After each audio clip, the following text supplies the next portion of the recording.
Hello, everybody. Today I will be speaking English and I will be talking about one of the web pages and, well, basically giving you my review of a course, a TESOL course. If you hear any strange noises, it's because my neighbor is doing cleaning right above me. A little disadvantage. However, I hope my voice is going to be stronger than that. Welcome. I'll try to be brief. Today I wanted to talk to you about International Open Academy. When I was doing my webinars for English teachers, I mentioned the option of a TESOL that was pretty cheap. Yes.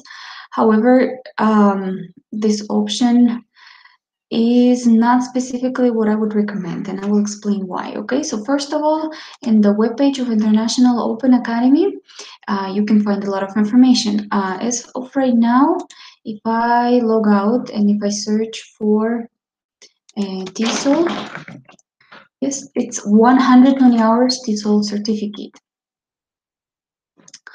Okay, sorry, announcements. Okay, so it's this one. The price of this course is $119. Yes, and here you can watch a video and they explain you international accredited, instant free certificate, some recommendations, yes, and how many students have already been enrolled, which is a kind of large number, right? What I did is I went to this page, which is called Groupon, and I found a coupon for this webpage for International Open Academy, and at that point the price that I paid was $15. It's a little complicated. You have to register here, you have to buy the coupon, and then when you go to International Open Academy, you will have to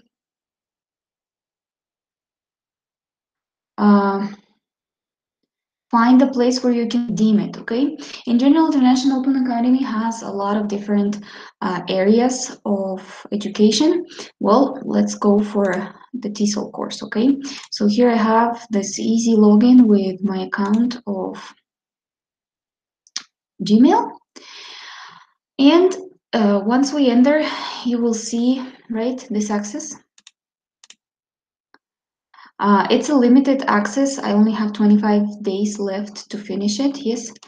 I have been working on it already. Yes, I am in the 7th module.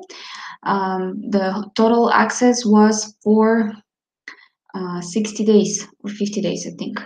Okay, so, well, that's good enough. I'm getting my score after the exams that I'm taking, and of course, I have my overall process. Now, what can I tell you about this course? Well, first of all, it's simply reading. Okay, so if I enter and study, and I show you, for example, linguistics, it has reading, reading, reading, a picture. We go to the next page. Reading, reading, reading, a picture. We go to the next page. Okay. So first of all, if you are a little bit more into dynamic courses, you prefer hearing things, yes, I don't really recommend you this course because you would have to read a lot. Second, it's kind of this balance in information. Like, for example, they start here, they talk about basic phonology, yes, and we are in linguistics part. Well, we go through what are the phonemes, a little bit of explanation, vowels, consonants, minimal pairs. Like, there are no details of what is what specifically. There are no images related to this information. The images are very generic, just people, teachers, and so on. And even though there are some recommendations of how to do something in class, but they are so general that once you finish reading and go to class, you will be confused on what to do.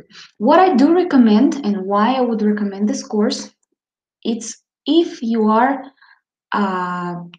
like fresh teacher, like super fresh teacher. Let's say you know English, yes, you have very good level of speaking English. For example, you have worked in a call center, or you have studied English for many years yourself and now you want to become a teacher. Yes, that's a cheap option, yes, and practical option to get to know more about different sections. Yes, like we say, linguistics does not appear in all of the TESOL courses.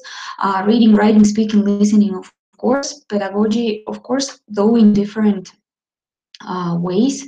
Yes, and you will get pretty much simple feedback because all of the exams, let me see if I can show you exams, are like that. They're multiple choice. Yes, so for example, in writing, you have 7 questions. Yes, you can look at the questions anytime, and that's all you do pretty much to get your score.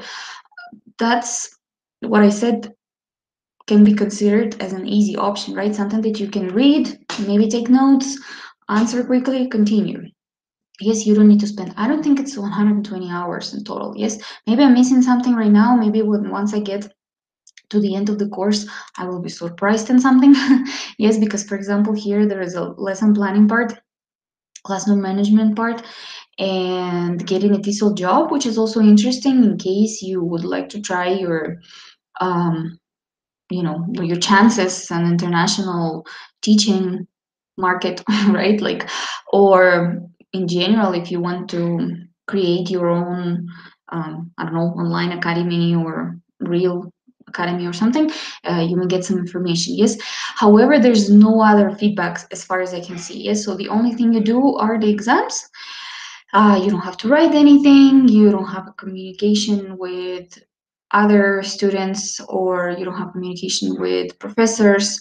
So if I had to pay this amount of money, $120 almost, I wouldn't be satisfied. Definitely, it doesn't worth it. Okay, though it's like a short version of TESOL, and it will help you with the certificate. Yes, having a free digital certificate or accredited certificate, you will have to choose one. Probably you will have to pay more for this one. Right now, I don't have access to that because I haven't finished. Once I click on that, they say, "Oh, slow down." Okay. Um, so, like I said, right, it's a good option for having certificate, reviewing the things that you may not know as a fresh teacher, yes, as somebody who's going to start just right now. But if you want to apply this knowledge in the real teaching, you will have to investigate more, right? For example, here in listening, they talk about paraphrasing. That paraphrasing is a good skill for your students. So you train them, you say the sentence and they try to paraphrase it, and they tell you there are 3 different ways of paraphrasing. Yes, which is using synonyms, changing the grammatical structure of the sentence, or rearranging. And that's it. That's all the information. So you're like, uh-huh, okay, sounds good. Now what? Yes, you would have to practice it somewhere. Do you know how to use synonyms to paraphrase, and when paraphrasing counts as full paraphrasing or, cheating paraphrasing? For example, if you write a paper, yes, and you copy and paste something from a website or document, yes, and then you paraphrase only a couple of words and you substitute them for synonyms, is that a correct way to paraphrase? No, right? You will have to search for more information on how to do it, and of course apply it to your class, right? Also here in listening, for example, we talk about making transcriptions. When you put the conversation for them and then you try to write down what you hear, and they say, what's important skill, you can do that in class, students do it individually, it is very important.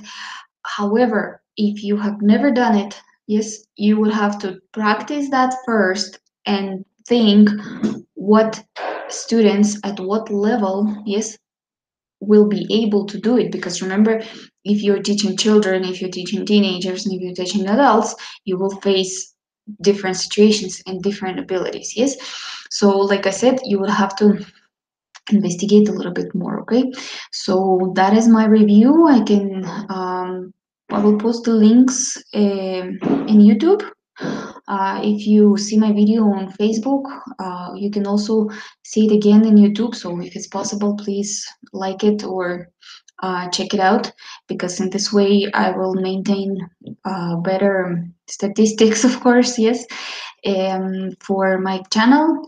And next time I will try to talk about more courses. I spoke about Coursera last time. It was in Spanish. It was in Spanish because of the option that Guatemalan government offers to people. Yes.